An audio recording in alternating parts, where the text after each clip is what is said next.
As a teacher, I sometimes have the opportunity to travel in many countries around the world.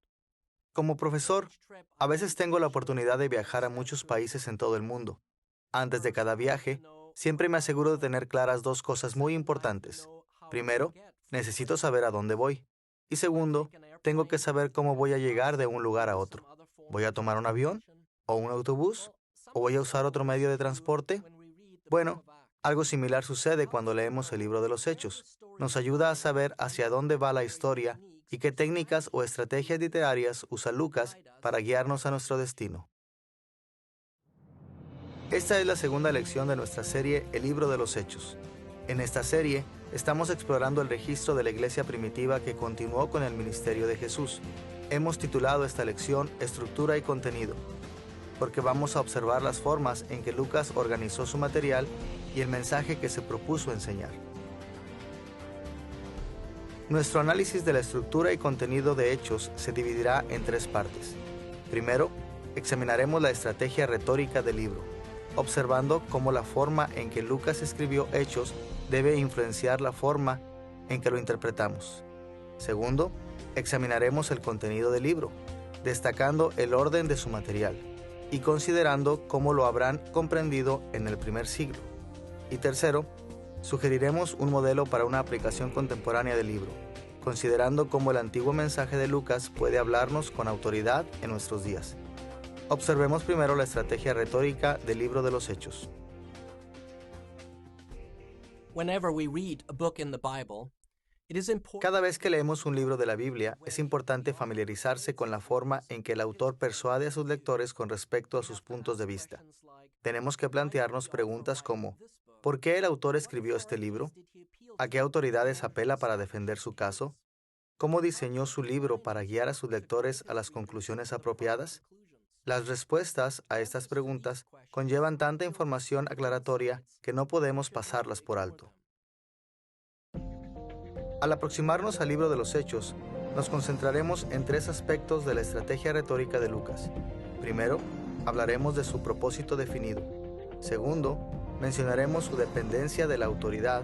Y tercero, hablaremos de algunos diseños estructurales que empleó en todo el libro. Comencemos examinando el propósito definido de Lucas para escribir el libro de los Hechos. Cuando la gente escribe obras significativamente largas y complejas, normalmente lo hacen con muchas intenciones y propósitos. Esto sucedió con Lucas cuando escribió su obra en 2 volúmenes, el Evangelio de Lucas y el libro de los Hechos. Él esperaba que su escrito impactara las vidas de Teófilo y de la iglesia en muchas maneras distintas.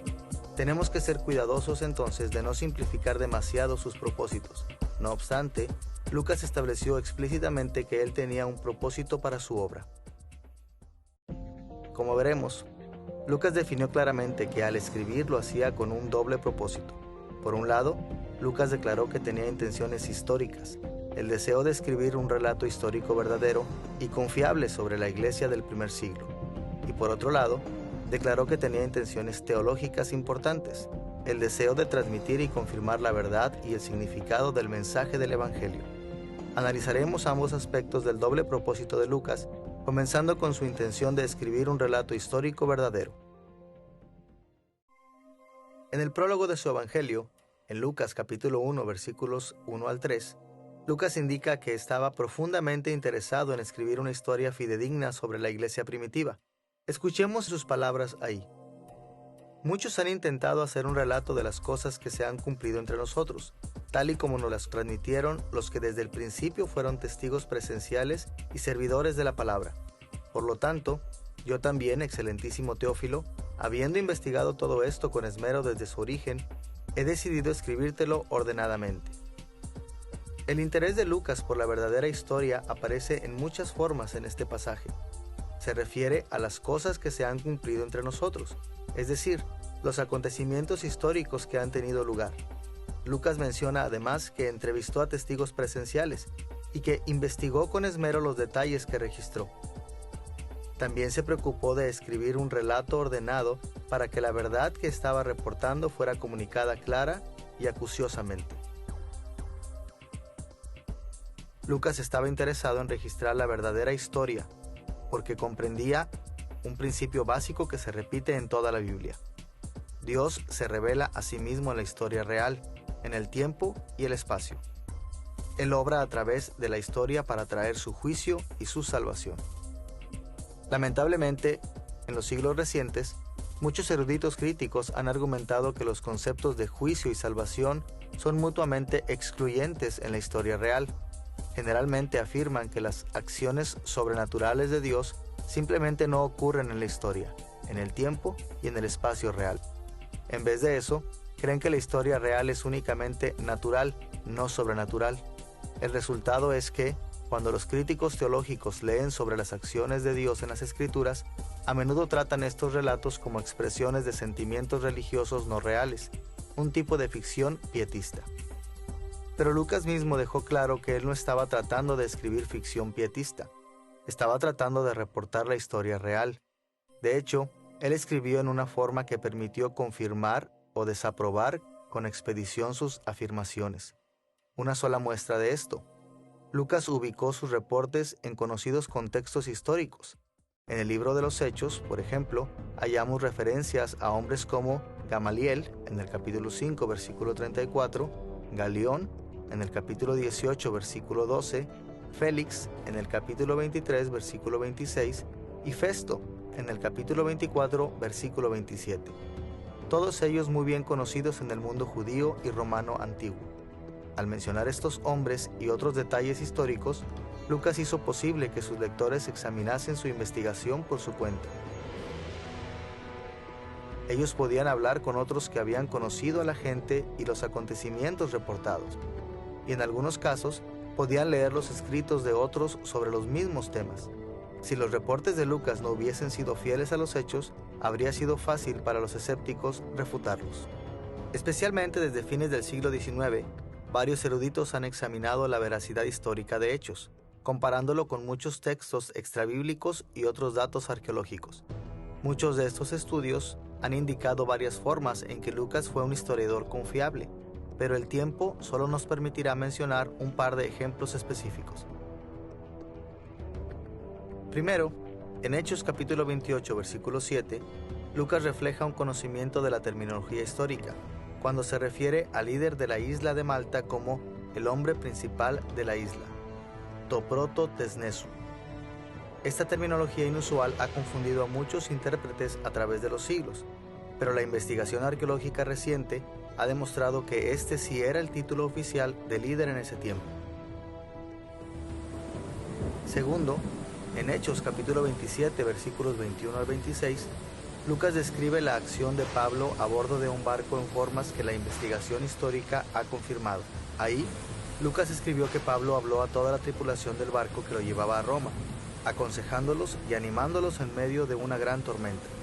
Muchos estudiosos críticos en el pasado dijeron que habría sido imposible para Pablo hablar abiertamente de este modo siendo un prisionero, de modo que concluyeron que Lucas había creado un retrato heroico ficticio del apóstol. Pero la investigación reciente ha demostrado que la ley marítima del primer siglo permitía a cualquiera a bordo hablar y aconsejar a la tripulación, cuando los barcos estaban en serio peligro.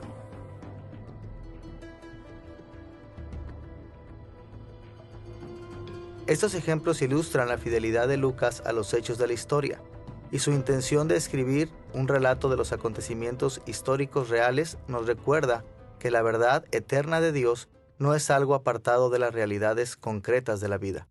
Al contrario, en la fe bíblica, la salvación viene en y a través de la historia real.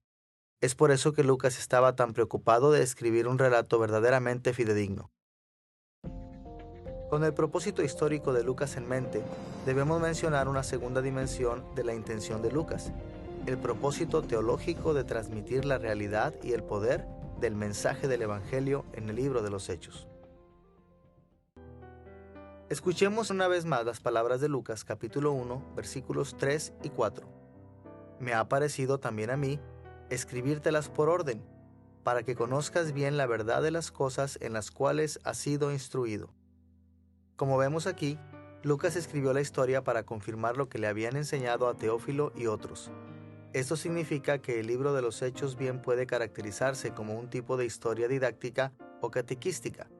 Lucas quería que Teófilo y sus demás lectores adoptaran ciertos puntos de vista, ciertas convicciones teológicas, ciertas perspectivas sobre la importancia teológica de los acontecimientos históricos que reportó en el libro de los Hechos. Como lo vimos en la lección anterior, Lucas percibía al mundo y la historia a través de los lentes del señorío y el reino de Cristo. Él veía cómo las esperanzas y las promesas del Antiguo Testamento se estaban cumpliendo en Jesús y en la Iglesia. Y quería que Teófilo viera su registro de los eventos de la Iglesia primitiva a través de estos lentes, para que viera a través del Espíritu de Dios, cómo Cristo había comenzado y continuado edificando el reino de Dios en Cristo. Entonces, al leer el libro de los Hechos hoy, siempre tenemos que tener en mente que Lucas no solo registró hechos verdaderos para que supiésemos lo que sucedió hace mucho tiempo, sino que también estaba llamando la atención a hechos que fueron fundamentales para la Iglesia, los testigos confiables de la continua obra de Cristo a través del Espíritu Santo. Con el doble propósito definido de Lucas en mente, estamos listos para considerar un segundo aspecto de su estrategia retórica, su dependencia de la autoridad. Lucas no afirmó las verdades teológicas e históricas que registró basándose en su propia autoridad, sino en la autoridad de Cristo y de sus apóstoles. De este modo, Lucas sirvió como un verdadero testigo del Evangelio. One thing that is striking in Acts is the amount of Algo sorprendente en Hechos es la cantidad de material dedicado a las palabras y hechos de quienes sirvieron como testigos claves de Cristo. Cuando Cristo ascendió a los cielos, nombró a sus apóstoles y sus testigos, y les dio autoridad en dependencia a Él para continuar la obra de su reino. Periódicamente les dio poder a profetas y otros líderes prominentes de la Iglesia para que también proclamasen su mensaje. Entonces, cuando Lucas se ocupó de persuadir a Teófilo y a toda la Iglesia con su visión, una y otra vez se refirió a los primeros líderes de la Iglesia, especialmente a los apóstoles y profetas, para ilustrar y dar autoridad a sus propias ideas. Para explorar con más detalle su dependencia de la autoridad, nos concentraremos en dos temas. Consideraremos primero la forma en que Lucas apeló a las palabras autoritativas. Y segundo, observaremos sus referencias a los hechos autoritativos. Comencemos con el énfasis de Lucas en las palabras que tenían autoridad en la Iglesia. Tal como lo mencionamos en nuestra lección anterior, Lucas no fue un apóstol. Probablemente llegó a la fe después de la ascensión de Cristo. Durante sus viajes con y sin Pablo, Lucas investigó los ministerios de Jesús y de los apóstoles y registró el testimonio de los testigos presenciales elegidos por el Señor. Ahora, en un sentido, todos los seguidores de Cristo son sus testigos, pero cuando se estableció la Iglesia, Jesús comisionó a los apóstoles para que fuesen sus testigos infalibles. Ellos fueron los únicos a quienes Él nombró y les dio su poder para servir como testigos permanentes y autoritativos en la tierra durante su ausencia. Además de esto, el Señor ocasionalmente llamó a los profetas y a otros líderes autorizados de la Iglesia, como Lucas, para dar testimonios autoritativos. La forma más prominente en que Lucas presentó palabras autoritativas fue su registro de discursos. En vez de limitarse a comentar las enseñanzas de la Iglesia, Lucas regularmente registró largos discursos, permitiendo que los representantes autoritativos del Señor hablasen por sí mismos como personajes activos de la historia. De hecho, cerca del 30% de Hechos está compuesto de debates, diálogos, monólogos, sermones y otros tipos de presentaciones orales. Este es un porcentaje altísimo en registro de discursos comparado con el que presentan otros relatos antiguos, probablemente porque Lucas dependió de los discursos como una forma de apelar a la autoridad de los apóstoles. En total hay cerca de 24 discursos en Hechos, 8 de Pedro, 9 de Pablo, 1 de Esteban, 1 de Jacobo y unos cuantos de otros más. La gran mayoría de estos discursos fueron de los apóstoles, el resto, en su mayoría, de profetas y líderes prominentes de la Iglesia. Ahora, ¿por qué es importante esto? Los discursos de Hechos nos refieren quiénes eran los líderes de la Iglesia y qué pensaban ellos sobre muchos aspectos.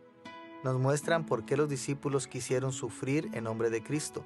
nos dan testimonio de cómo los apóstoles sirvieron a Cristo y registran sus instrucciones para construir su reino.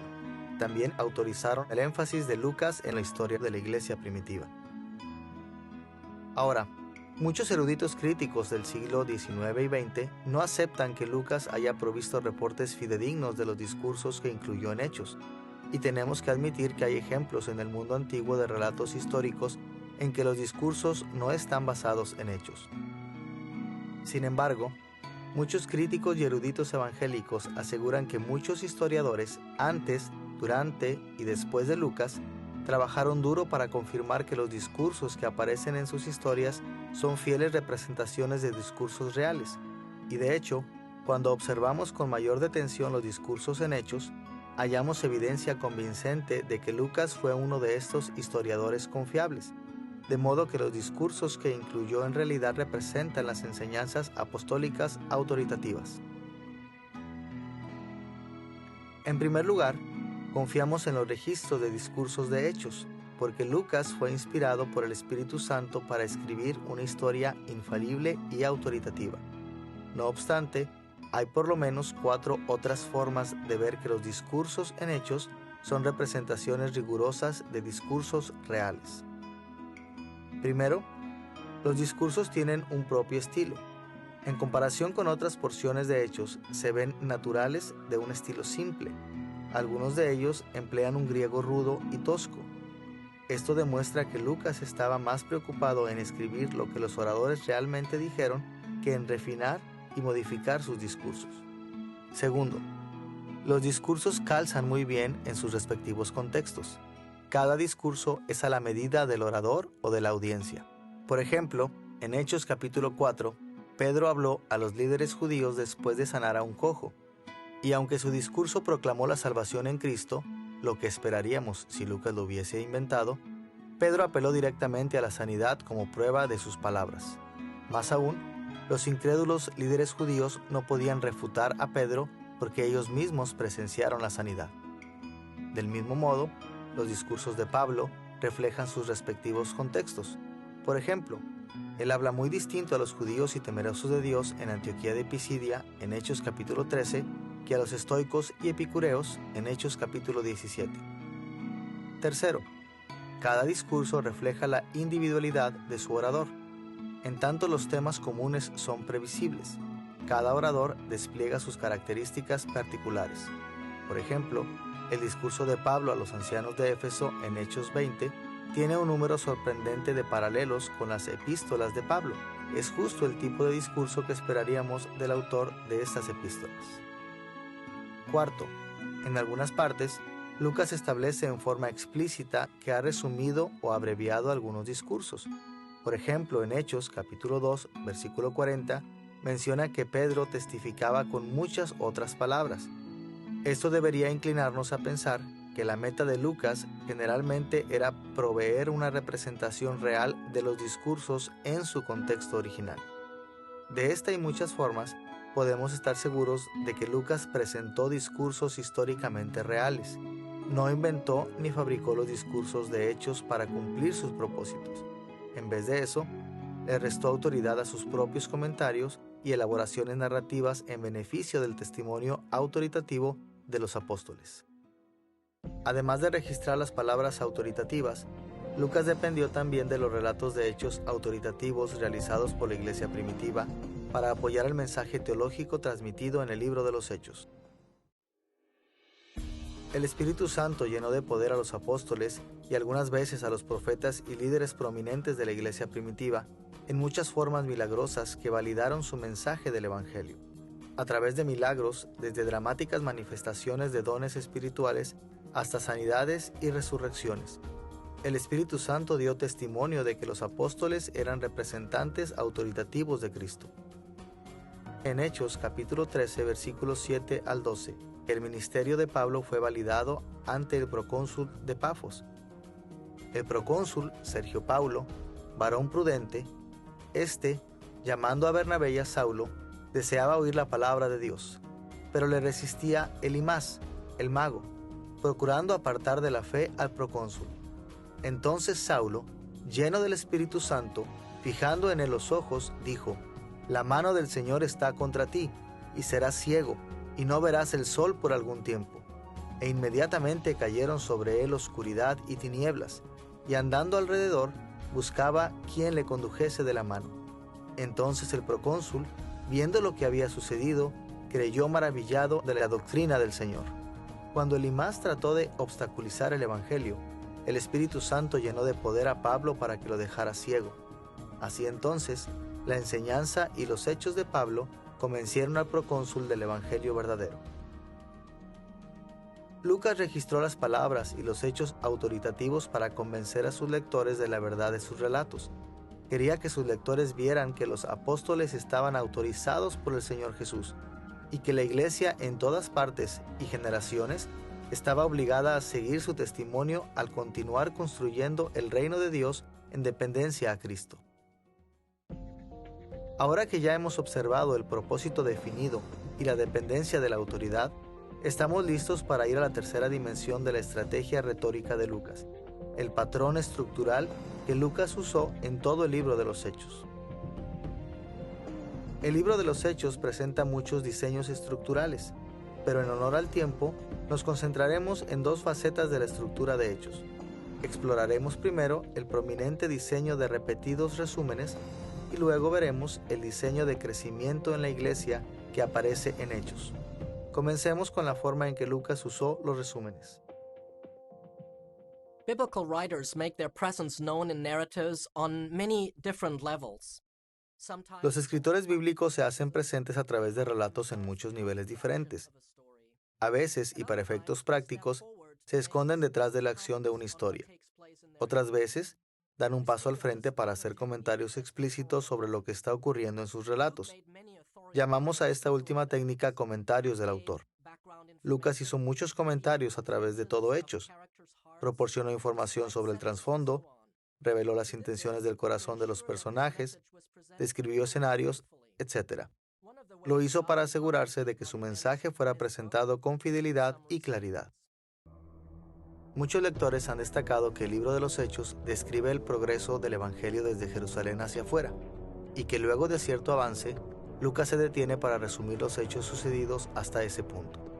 Analizaremos cómo Lucas utilizó resúmenes para 6 periodos de su historia: los acontecimientos del Evangelio en Jerusalén, en Judea y Samaria, desde Samaria a Antioquía de Siria, en Chipre, Frigia y Galacia, en Asia, Macedonia y Acaya, y desde Jerusalén a Roma. Tomemos, por ejemplo, Hechos capítulo 5, versículo 42, donde Lucas resume los acontecimientos y actividades de la iglesia con estas palabras: todos los días, en el templo y por las casas, no cesaban de enseñar y predicar a Jesucristo. Este es el tipo de resumen que Lucas regularmente usa a través de todo el libro de los Hechos para resaltar los pasos exitosos de los acontecimientos del Evangelio y del crecimiento de la iglesia. Escuchemos su comentario en Hechos capítulo 28, versículos 30 y 31. Pablo permaneció 2 años enteros en una casa alquilada y recibía a todos los que a él venían, predicando el reino de Dios y enseñando acerca del Señor Jesucristo, abiertamente y sin impedimento. Ahora que hemos visto que Lucas presta atención a ciertas características de su historia a través de los resúmenes, debemos observar el diseño de crecimiento de la iglesia que emerge entre estos resúmenes. Cuando Lucas describe el crecimiento de la iglesia, normalmente menciona 2 pares de fuerzas dinámicas. Por un lado, describe acerca del crecimiento interno y tensión dentro de la iglesia. Y por otro lado, escribe sobre crecimiento externo y oposición desde fuera de la iglesia. Ilustraremos este diseño más adelante en esta lección. Por ahora, solo describiremos lo que significan. Con el término crecimiento interno, nos referimos a los efectos positivos del Evangelio dentro de la comunidad cristiana. Podríamos decir que es un tipo de crecimiento cualitativo, en el que la madurez espiritual de los individuos y de la iglesia crece como un todo. Y con el término tensión, tenemos en mente los problemas, preguntas, controversias y luchas que ocurrían dentro de la iglesia. En el libro de los Hechos, Lucas regularmente demuestra que hay una relación recíproca entre crecimiento interno y tensión. El crecimiento interno lleva a la tensión y la tensión lleva al crecimiento interno. El segundo par de elementos del diseño estructural de crecimiento de la iglesia en Lucas es el crecimiento externo y oposición. Por crecimiento externo, tenemos en mente que la iglesia crecía numéricamente al añadirse nuevos miembros. Esta forma de crecimiento era cuantitativa, y con el término oposición, nos estamos refiriendo al hecho de que con frecuencia surgían conflictos entre la iglesia y el mundo incrédulo cuando los no creyentes reaccionaban negativamente frente al evangelio. Otra vez, hay una relación recíproca entre estas dos ideas en Hechos. El crecimiento externo lleva a veces a la oposición, y la oposición lleva a veces al crecimiento externo también. Más aún, Lucas demuestra a menudo que hay una relación recíproca entre estos dos pares de elementos, entre crecimiento interno y tensión por un lado, y crecimiento externo y oposición por el otro. En otras palabras, Lucas apunta regularmente que el crecimiento interno y la tensión producen crecimiento externo y oposición, y que el crecimiento externo y la oposición causan crecimiento interno y tensión. Tal como lo veremos más adelante en esta lección, este diseño para el crecimiento de la iglesia aparece con tanta frecuencia en Hechos que conforma una especie de esqueleto o estructura conceptual del libro. Los resúmenes que Lucas hace a través de su libro explican que cada sección principal del libro de los Hechos muestra el crecimiento del Evangelio a medida que se extendía a través del testimonio de la iglesia primitiva. No importa cuán grande sea la tensión o cuán terrible sea la oposición, Dios siempre está obrando a través de su iglesia. Tan solo imaginen los efectos que comentarios como estos deben haber producido en Teófilo y quienes leyeron el libro de Lucas, animando a los creyentes en todas partes. Su impacto debe haber logrado que los primeros cristianos leyeran toda la historia desde esta perspectiva. Estas afirmaciones les aseguraban que si permanecían como fieles testigos de su Señor y Salvador, también iban a ver el crecimiento del Evangelio en sus días, a pesar de sus problemas internos y externos. Con algunas de las dimensiones centrales de la estrategia retórica de Lucas en mente, pasemos ahora a nuestro segundo tema, el contenido del libro de los Hechos. Dado que hay muchas maneras de resumir el contenido de este libro, nos concentraremos en la forma en que Lucas describe el desarrollo de la iglesia como la realización parcial del reino de Dios en la tierra. Los dos volúmenes de la obra del Evangelio de Lucas y el libro de los Hechos explican cómo Jesús trajo y comenzó a construir el reino terrenal de Dios a través de la proclamación del Evangelio. En su Evangelio, Lucas describe el fundamento que Jesús estableció para el reino durante su ministerio terrenal. Y en el libro de los Hechos, Lucas describe cómo Jesús derramó el Espíritu Santo para llenar de poder a los apóstoles y a la iglesia para que continuasen la construcción de su reino. De este modo, el reino de Dios viene a ser la historia global de los dos volúmenes de la obra de Lucas. Y a medida que exploramos el contenido de Hechos, prestamos especial atención a la forma en que el reino de Dios continúa expandiéndose bajo el liderazgo de los apóstoles. Cuando Jesús comisionó a los apóstoles en Hechos capítulo 1, versículo 8, los instruyó para que sirvieran como testigos proclamando el Evangelio primero en Jerusalén y extendiéndolo luego hasta el resto del mundo. Escuchemos una vez más las palabras de Jesús para los apóstoles en Hechos capítulo 1, versículo 8. Pero recibiréis poder cuando haya venido sobre vosotros el Espíritu Santo, y me seréis testigos en Jerusalén, en toda Judea, en Samaria y hasta lo último de la tierra. Aquí Jesús estableció una estrategia geográfica para el testimonio del Evangelio por parte de la iglesia. Llenos de poder por el Espíritu Santo, los apóstoles comenzaron a dar testimonio en Jerusalén. Luego llevaron el Evangelio a Judea y a Samaria, y por último hasta los fines de la tierra, expandiendo el reino a todos los lugares que iban. Muchos eruditos han señalado que Lucas organizó el libro de los Hechos en torno al llamado de Jesús para la expansión geográfica del Evangelio. Seguiremos este mismo diseño a medida que exploremos su obra. Veremos primero la forma en que Lucas describe el crecimiento del Evangelio en Jerusalén, desde Hechos capítulo 1, versículo 1, hasta el capítulo 8, versículo 4. Segundo, nos enfocaremos en el crecimiento del reino en Judea y Samaria, desde el capítulo 8, versículo 5, hasta el capítulo 9, versículo 31. Y en tercer lugar, nos centraremos en la forma en que la Iglesia llevó el Evangelio a los fines de la tierra, desde el capítulo 9, versículo 32, hasta el capítulo 28, versículo 31. Dado que esta tercera sección es demasiado larga, le prestaremos especial atención, enfocándonos en 4 etapas del crecimiento sugeridas por los resúmenes de Lucas que ya hemos destacado. Primero, en Fenicia, Chipre y Antioquía, desde el capítulo 9, versículo 32, hasta el capítulo 12, versículo 25. Segundo, en Chipre, Frigia y Galacia, desde el capítulo 13, versículo 1, hasta el capítulo 15, versículo 35. Tercero, en Asia, Macedonia y Acaya, desde el capítulo 15, versículo 36, hasta el capítulo 21, versículo 16. Y cuarto, todo el camino a Roma, desde el capítulo 21, versículo 17, hasta el capítulo 28, versículo 31. Observaremos cada una de estas secciones con mayor detalle, concentrándonos en los diseños de crecimiento interno y tensión y de crecimiento externo y oposición ya descritos. Comencemos con la forma en que se estableció el reino en Jerusalén a través del testimonio del Evangelio de los Apóstoles desde Hechos capítulo 1, versículo 1, hasta el capítulo 8, versículo 4.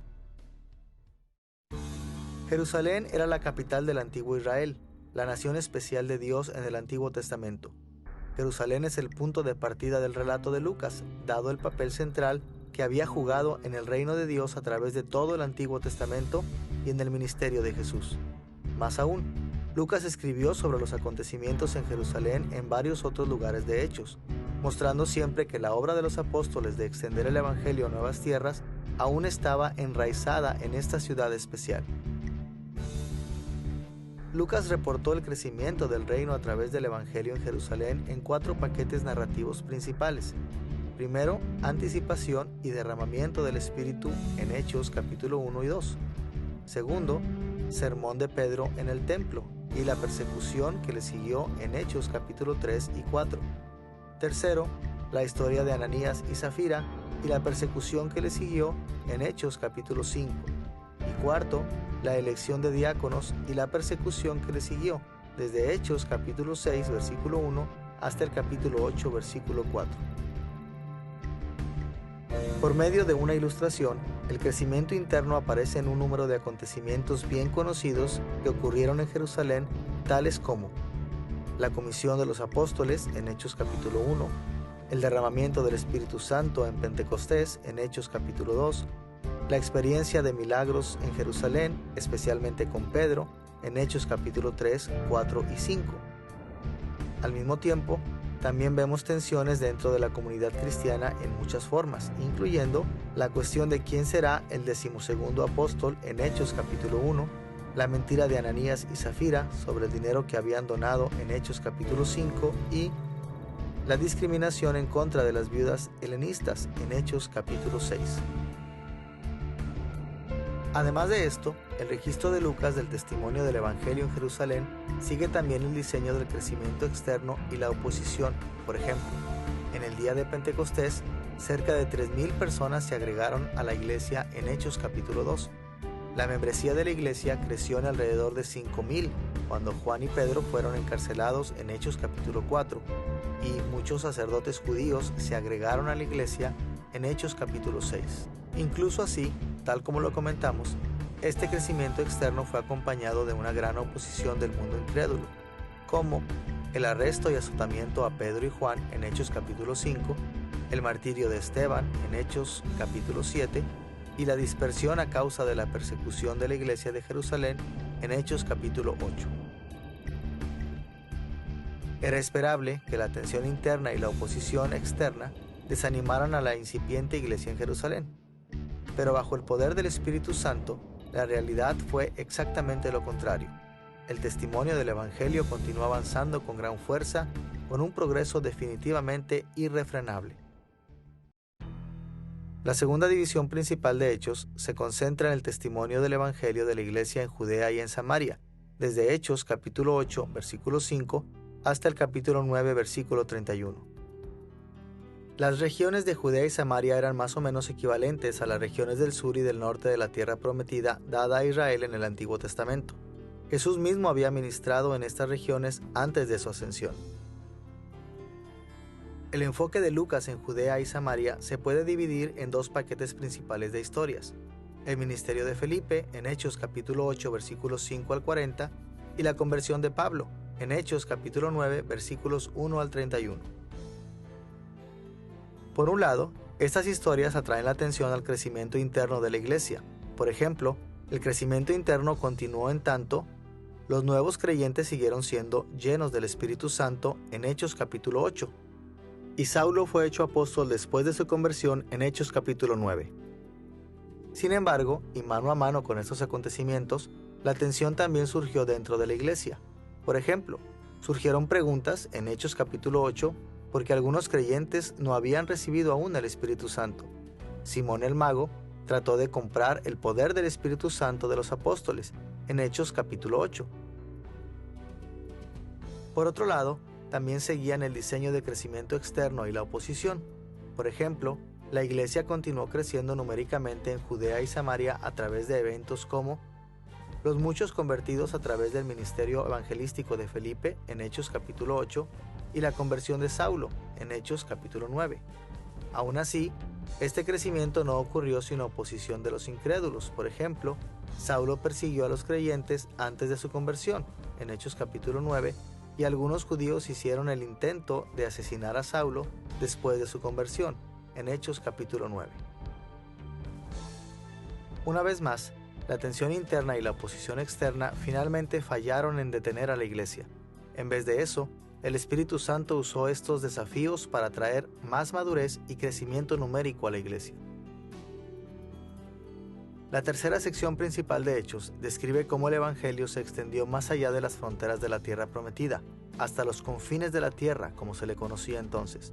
Tal como lo mencionamos, observaremos esta sección con más detalle, comenzando con el avance del Evangelio en Fenicia, Chipre y Antioquía, desde el capítulo 9, versículo 32, hasta el capítulo 12, versículo 25.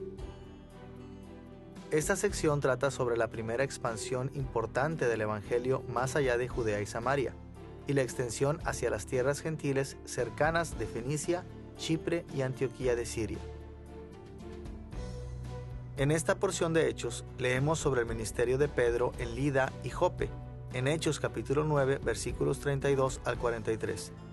El ministerio de Pedro en Cesarea al gentil Cornelio desde el capítulo 9, versículo 1 al capítulo 11, versículo 12, la expansión del Evangelio a Antioquía de Siria en el capítulo 11, versículo 13 al 18, y la liberación milagrosa de Pedro de la cárcel en Jerusalén en el capítulo 12, versículos 1 al 25.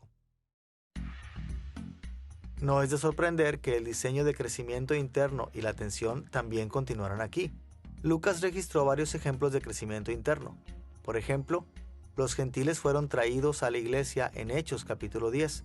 La iglesia fue animada por la liberación milagrosa de Pedro de la cárcel en Hechos capítulo 12. Y por supuesto, también hubo muchas tensiones relativas. Por ejemplo, muchos judíos dudaban en recibir a los gentiles en plena comunión en la iglesia en Hechos capítulo 11, y muchos se resistían a abandonar las restricciones dietéticas del Antiguo Testamento, en Hechos capítulo 11. En esta sección, además, Lucas enfatiza el diseño de crecimiento externo y oposición. Por ejemplo, escribe sobre el crecimiento externo a través de la conversión de Cornelio y muchos otros gentiles en Hechos capítulo 10, y el exitoso ministerio evangelístico de Bernabé y otros en Antioquía en Hechos capítulo 11. Pero este crecimiento no se dio sin oposición.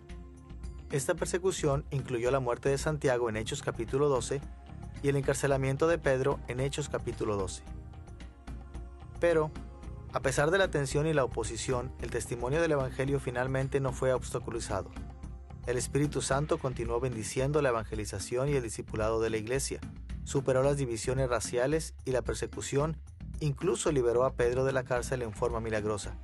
No importando qué obstáculos hubiese en su camino, el Evangelio continuó avanzando. En Hechos, desde el capítulo 13, versículo 1, hasta el capítulo 15, versículo 35, Lucas presenta su sección principal, la extensión del Evangelio en Chipre, Frigia y Galacia. En esta sección, el Evangelio avanza desde Jerusalén, Judea y Samaria, extendiéndose hasta las regiones orientales de Asia Menor. Esta sección de Hechos se divide en dos partes principales.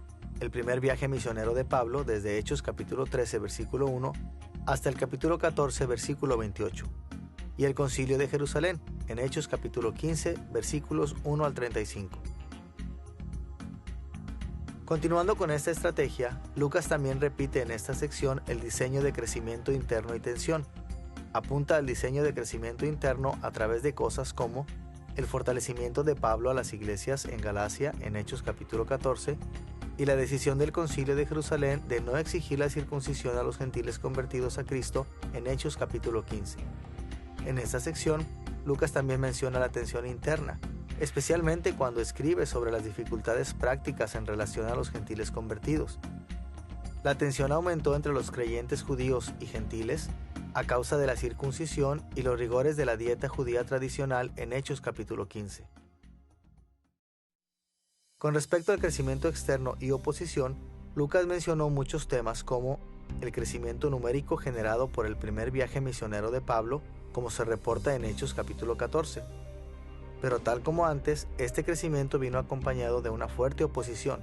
Por ejemplo, una y otra vez, Pablo y Bernabé fueron rechazados por los judíos incrédulos, especialmente en Listra, Iconio y Antioquía, en Hechos capítulo 14. Aún así, el Espíritu Santo continuó con el avance de la iglesia y la superación de todo obstáculo en el camino de su pueblo. El Evangelio imparable continuó cumpliendo los propósitos de Dios. La quinta sección principal de Hechos va desde el capítulo 15, versículo 36, hasta el capítulo 21, versículo 16, donde el testimonio del Evangelio se extendió hasta las provincias romanas de Asia, Macedonia y Acaya. Esta porción de Hechos se centra en el segundo y tercer viaje misionero de Pablo, cuando Pablo viajó a través del oriente de Asia Menor, para continuar hacia la provincia de Asia al occidente de Asia Menor, y a través del mar Egeo, y a muchas ciudades de Macedonia y Acaya en lo que hoy es Grecia. El segundo viaje misionero de Pablo está registrado desde Hechos capítulo 15 versículo 36 hasta capítulo 18 versículo 22, y su tercer viaje misionero desde el capítulo 18 versículo 23 hasta el capítulo 21 versículo 16. De acuerdo a nuestro diseño ya familiar, esos capítulos enfatizan la relación entre crecimiento interno y tensión. Aquí hallamos muchos ejemplos de crecimiento interno, tales como la instrucción de Apolos por parte de Aquila y Priscila en Hechos capítulo 18, la extensa enseñanza de Pablo en las sinagogas de Éfeso y la escuela de Tirano en Hechos capítulo 19. Desde luego que este crecimiento interno fue acompañado por mucha tensión.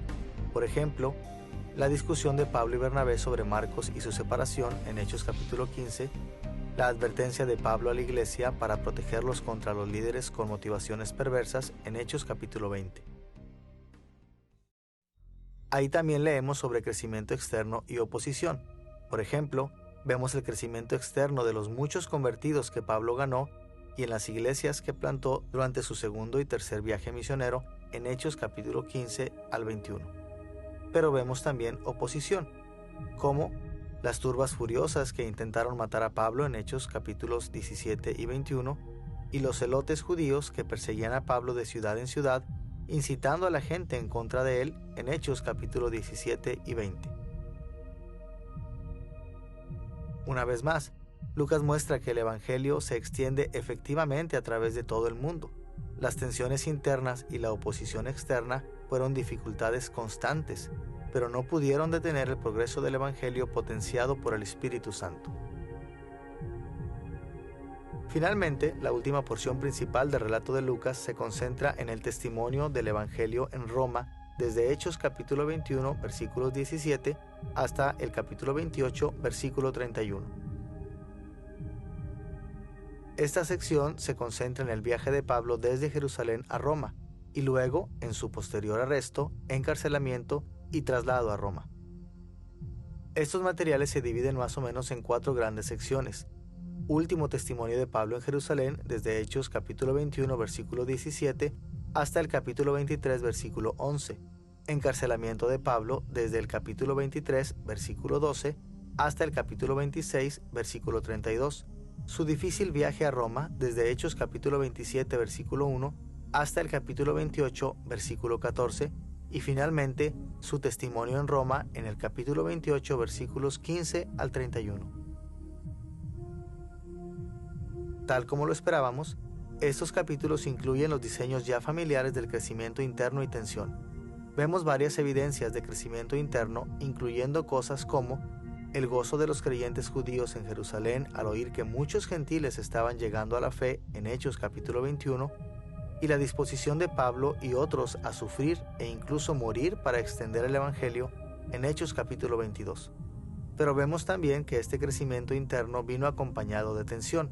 Por ejemplo, el rumor de que Pablo le estaba enseñando a los judíos creyentes que debían abandonar sus tradiciones en Hechos capítulo 21 y la consecuente tensión que causó su presencia en la iglesia en Jerusalén en Hechos capítulo 21.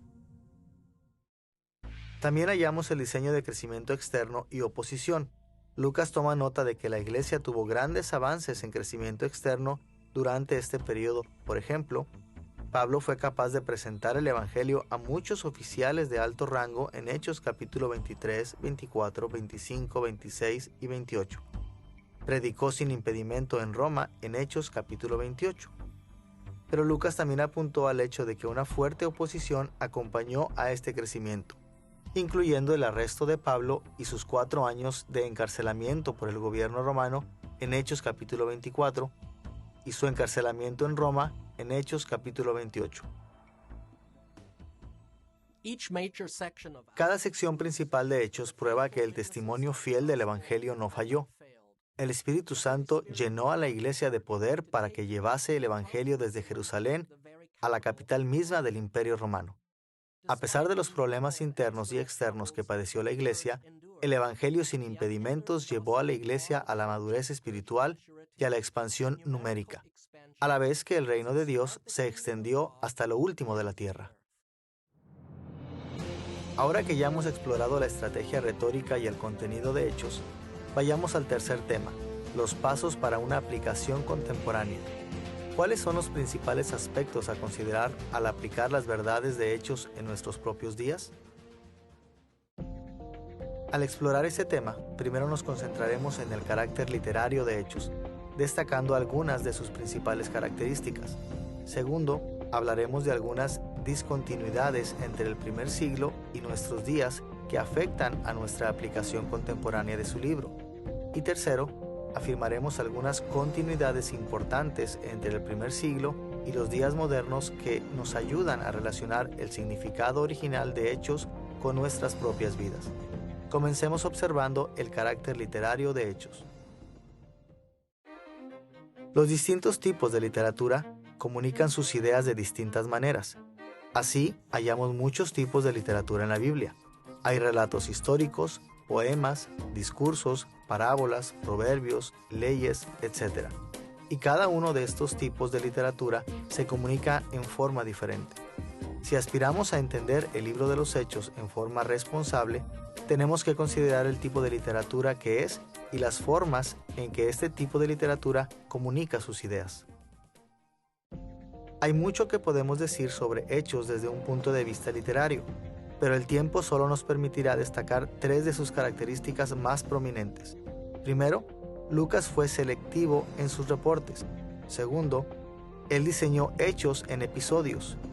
Y tercero, él comunicó muchas de sus enseñanzas en forma implícita. Revisemos primero la naturaleza selectiva del material de Hechos. Todo historiador tiene que ser selectivo. Simplemente hay demasiados hechos, personas y acontecimientos en el mundo para que una persona pueda reportarlos todos en forma exhaustiva. Los acontecimientos de Hechos se expanden desde los años de la ascensión de Jesús hasta el encarcelamiento de Pablo en Roma, un periodo de 3 o 4 décadas. Durante este tiempo, en la iglesia sucedieron una cantidad asombrosa de acontecimientos significativos, demasiados para contarlos. Aún así, Lucas solo escribió 28 capítulos breves, de modo que sabemos que él solo reportó una pequeña fracción de lo que se pudo haber dicho. Pero, ¿cómo determinó qué acontecimientos incluir? ¿Cómo decidió qué omitir? Lucas fue guiado por el Espíritu Santo al seleccionar estos trozos de historia, fundamentales para comprender la obra de Jesús a través de los apóstoles, y para persuadir a sus lectores para que acepten algunas de las enseñanzas centrales de los apóstoles. Entonces, cuando tratamos de hallar la forma de aplicar el libro de los Hechos al mundo moderno, tenemos que hacer dos cosas. Por una parte, es necesario que evitemos el error de pensar que Lucas registró todo lo que querríamos saber sobre el periodo de la historia de la iglesia. Hay muchas preguntas que dejó sin respuestas, así que hay que evitar buscar en el libro de los Hechos todas las respuestas para nuestras problemáticas contemporáneas. Por otra parte, tenemos que recordar que cada relato del libro de los Hechos está ahí para ayudar a Lucas a lograr su doble propósito. Entonces, necesitamos leer todos los contenidos del libro a la luz de cómo estos ayudan a Lucas a conquistar esta meta. Constantemente, tenemos que hacernos preguntas como: ¿qué me enseña esto sobre la iglesia primitiva? ¿Y qué doctrinas me anima a adoptar? Además de ser selectiva, la literatura de Hechos está diseñada en episodios, es decir, Hechos es una colección de historias y relatos sucesivos más breves. Al leer Hechos, es importante destacar que cada uno de sus relatos individuales son parte de la estrategia y mensaje general de Lucas. Cada uno contribuye en algún modo a su misión general de instruir a Teófilo sobre el Evangelio del Reino de Dios en Cristo, de modo que este cuadro general debe servir como telón de fondo y contexto para cada episodio que leemos en Hechos. Pero además, cada episodio es distinto. Cada uno tiene sus propios argumentos más pequeños, sus propios detalles que enseñan sobre la forma en que la iglesia ha de continuar construyendo el reino de Dios en Cristo a través del Evangelio. Y esto significa que cuando leemos Hechos, no debemos permitir que nuestra atención en el propósito general de Lucas ensombrezca los argumentos individuales que está presentando. Tenemos que prestar atención tanto al cuadro general como a los cuadros pequeños, comprendiendo cómo cada episodio aporta a la meta mayor, pero también cómo cada episodio ayuda a definir los detalles de la meta. Además de ser selectivo y estar diseñado en episodios, en Hechos la narrativa es implícita en la forma en que su género literario comunica mucha de su enseñanza. Hablando en general, hay dos tipos principales de literatura en el Nuevo Testamento: el discurso narrativo y el discurso argumentativo. El discurso argumentativo es literatura que representa un tipo de conversación, tal como cuando habla un personaje en un libro o cuando un autor habla directamente a su audiencia. Por ejemplo, las epístolas del Nuevo Testamento consisten principalmente en un discurso argumentativo, en que un autor como Pablo le habla directamente a los receptores de su carta. Por supuesto que algunas epístolas incluyen trozos narrativos, e incluso hallamos ocasionalmente una canción o un proverbio, pero están mayormente compuestas de discursos argumentativos. Y aquí lo que principalmente queremos demostrar sobre el discurso argumentativo es que éste comunica la mayoría de sus enseñanzas en forma directa y explícita. Cuando Pablo escribe una carta pidiéndoles a sus lectores que piensen o hagan algo, les dice directamente lo que quiere. Por otra parte, el discurso narrativo es lo más dominante en la literatura de los 4 evangelios y lo más importante para estas lecciones sobre el libro de los Hechos. El discurso narrativo es literatura que cuenta una historia y que provee instrucción en una forma menos directa. Sin duda que el discurso argumentativo también aparece en este libro, principalmente en los discursos de ciertos personajes, pero la literatura dominante de los evangelios y de Hechos es la narrativa. Y a diferencia del discurso argumentativo, que tiende a enseñar las cosas en forma explícita, el discurso narrativo tiende a enseñar las cosas en forma implícita, dejando que el lector infiera sus lecciones. Los relatos no influyen en los lectores a través de instrucciones directas, sino en formas más sutiles. Están diseñadas de tal manera que los lectores extraigan lecciones desde las actitudes, las acciones y las palabras de los personajes, aprendiendo a adoptar aquellas que agradan a Dios y a evitar aquellas que son contrarias a la voluntad de Dios. En la mayoría de los casos, los relatos como Hechos parece que solo establecen hechos. Esto sucedió, aquello sucedió, entonces algo más sucedió. En la superficie, pareciera ser un simple reporte de eventos. Tal como lo vimos, Lucas ocasionalmente comentó en forma explícita el significado de los elementos de sus historias, pero la mayoría de las veces describió los acontecimientos o los hechos con pocos o ningún comentario. Aún así, la realidad es que sus relatos no fueron escritos solo para reportar acontecimientos. Él también tenía intenciones didácticas y usó sus relatos para comunicar estas ideas en forma implícita. Quiero ilustrar esta idea con una historia de mi propia vida. Cuando mi hija era muy chica, le prohibíamos comer chocolates antes de la cena, pero una tarde ella llegó a la mesa con chocolate en sus labios. Le pregunté si había comido chocolate y me respondió con una fuerte mirada de negación: "No comí ningún chocolate, papi". Como padre, tenía dos formas de tratar el asunto. Podría haber abordado el asunto directa y explícitamente a través de un discurso argumentativo. Podría haber dicho: "No estás diciendo la verdad. Puedo ver chocolate en tu cara.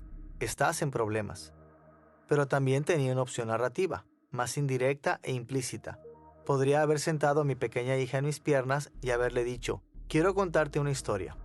Había una vez una niñita a la que le habían prohibido jugar con su mejor vestido, pero ella de todos modos jugó con su mejor vestido y se ensució mucho. ¿Qué piensas tú sobre lo que hizo la niñita?". Una estrategia narrativa retórica como esta funciona principalmente en niveles implícitos.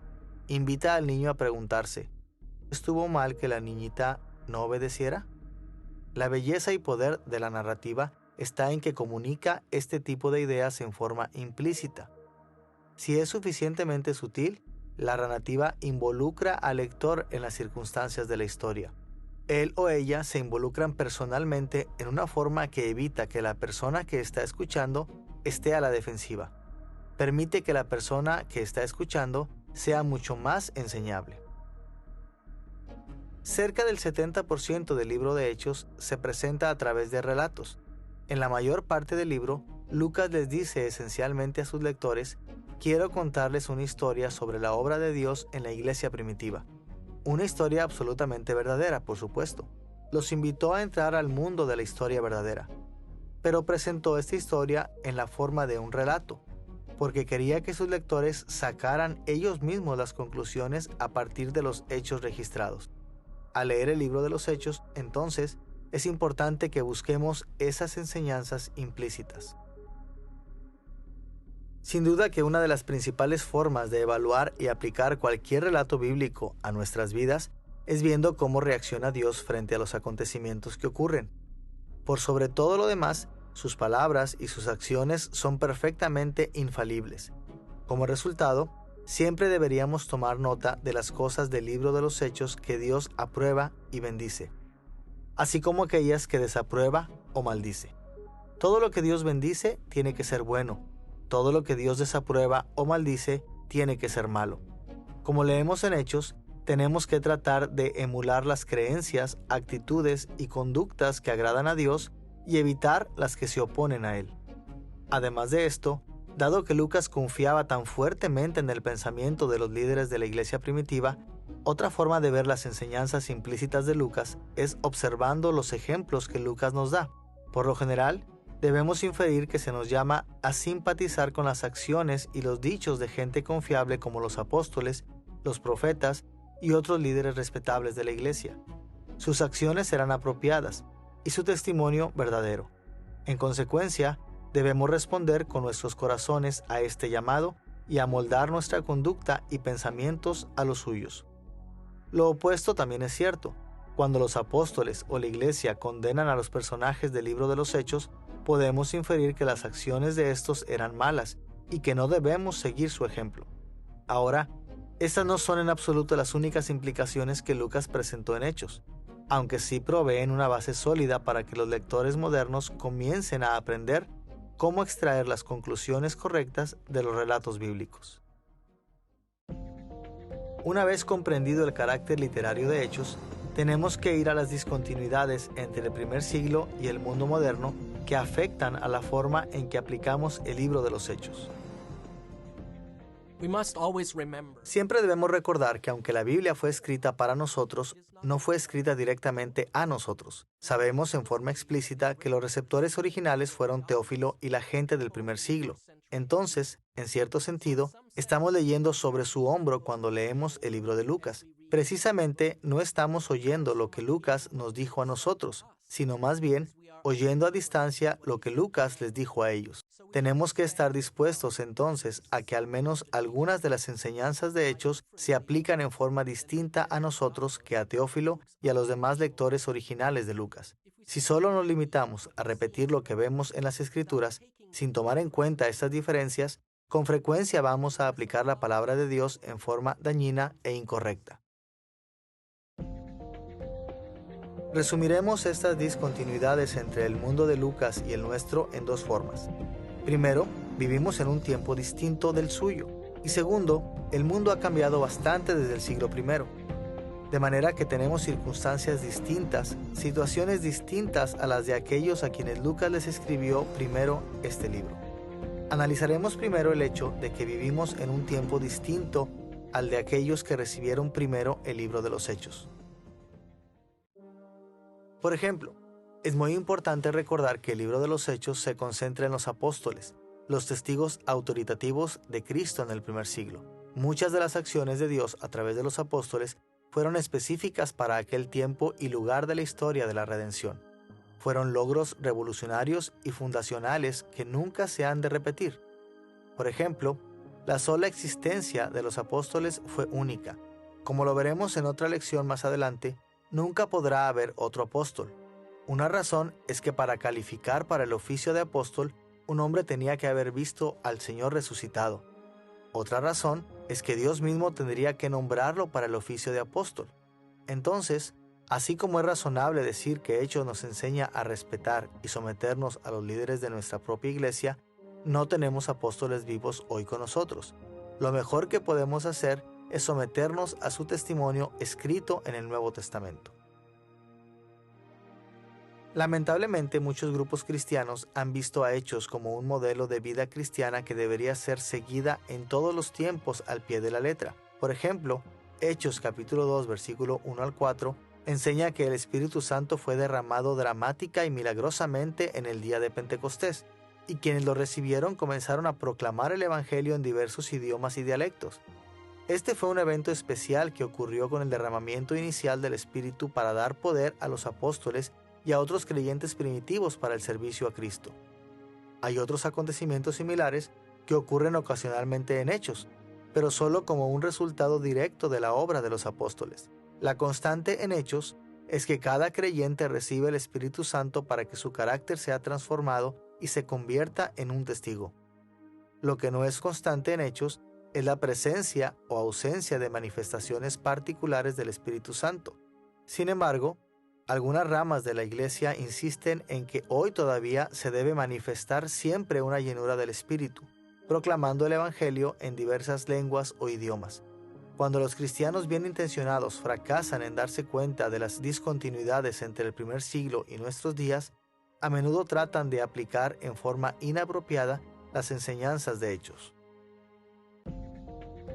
Además de vivir en una época distinta a la de la audiencia original de Hechos, también tenemos circunstancias distintas, como una cultura y situaciones personales diferentes. Todos los acontecimientos de Hechos sucedieron en medio de las circunstancias históricas del primer siglo, y muchos aspectos de los relatos de Lucas están condicionados por estas circunstancias históricas y culturales. Lamentablemente, con la intención de ser veraces en cuanto a las enseñanzas de Hechos, muchos grupos cristianos a través de los siglos han tratado de regresar a las prácticas culturales de la iglesia del primer siglo. Por ejemplo, en Hechos capítulo 5, versículo 42, leemos que la iglesia se reunía en casas particulares. En base a esto, algunos cristianos han insistido en que la iglesia de hoy debe reunirse en casas y no en templos. Y en Hechos capítulo 6, versículo 1, hallamos que la iglesia de Jerusalén estaba proveyendo alimento para las viudas. En consecuencia, algunos cristianos de hoy insisten en que todas las iglesias deben tener un servicio de alimentación a las viudas como parte de su ministerio. Desde luego que no hay nada malo en que la iglesia de hoy se reúna en casas o sirva alimentos a las viudas. pero tenemos que reconocer que estas prácticas estaban sujetas a las circunstancias de la iglesia del primer siglo. Por ejemplo, la persecución los obligaba a reunirse en las casas, pero en los lugares en el mundo en que no hay o hay muy poca persecución, la iglesia no necesita reunirse en casas. En la medida en que nuestras circunstancias se asemejan a las de ellos, éstas se transformarán en aplicaciones legítimas de los principios bíblicos. Pero a medida que nuestras circunstancias sean diferentes, podríamos vernos obligados a aplicar estos mismos principios bíblicos en forma distinta. De hecho, a menudo hallamos diferentes aplicaciones de un mismo principio incluso en el libro mismo de los Hechos. Por ejemplo, en Hechos capítulo 2, versículos 44 y 45, Lucas señala que los miembros de la iglesia en Jerusalén tenían en común todas las cosas. Sin embargo, en el mismo libro de los Hechos hallamos que muchas de las iglesias fundadas por el apóstol Pablo se reunían en casas de ciudadanos ricos o líderes de la ciudad, sin que se mencione alguna comunidad de bienes, y sin criticar dicha práctica. Desde un principio, la iglesia ha reconocido que se debe aplicar el mismo principio bíblico, ajustándose a las circunstancias respectivas. Nunca debemos recurrir a la mera imitación para reemplazar una aplicación responsable de los principios. Luego de describir el carácter literario de Hechos y de referirnos ampliamente a las discontinuidades entre los días de Lucas y los nuestros, tenemos que referirnos a algunas continuidades significativas entre el primer siglo y el mundo moderno. Podemos resumir las continuidades entre los cristianos de ambos periodos señalando que tenemos el mismo Dios trino que existe en las personas del Padre, del Hijo y del Espíritu Santo, la misma meta, que es construir el reino de Dios en Cristo, y el mismo Evangelio, el mismo mensaje de salvación y redención que nos exige que respondamos en fe, arrepentimiento y obediencia. Veamos primero el hecho de que tenemos el mismo Dios que los cristianos del primer siglo. El registro de Lucas de la historia de la salvación nos recuerda que servimos y damos testimonio del mismo Señor Jesucristo al que sirvieron los apóstoles y la iglesia primitiva. A todo cristiano le ha sido dado el poder del mismo Espíritu Santo que estaba presente en el primer siglo, y hacemos todo para la gloria y honor del mismo Padre. Nuestro Dios trino no ha cambiado.